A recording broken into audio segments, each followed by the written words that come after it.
राधे राधे, राधे राधे। राधे राधे।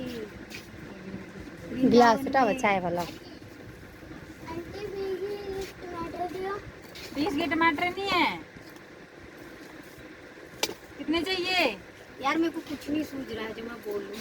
अरे सो उसकी बहन, भैया हम स्कूल टाइम में हम उम्र ही थे, तो हम चले गए गाँव में शादी में शाम के टाइम। तो वहाँ चले गए, स्कूल से निकले, शादी में चले गए। तो वो गांव में धाम होती है ना, धाम खाई। तो वो उस टाइम हम लोग पत्तल में डाल के अलग से डलवाते थे, वो लेके चलते। तो बंदे ने किसी ने डलाई और ऐसे रख दी, तो उसके कुर्ते पे रख दी। तो आगे मैं थी, पीछे वो थी। तो वो बोली कि उसने मेरे को देखा, तो मैं आगे निकल गई हाथ धोने के लिए। वो सोची वही है, वो करती है, रंजू देख मेरे कुर्ते पे धाम रख दी। बंदा बोला भाई मैं क्या करूँ। क्या किधर गई?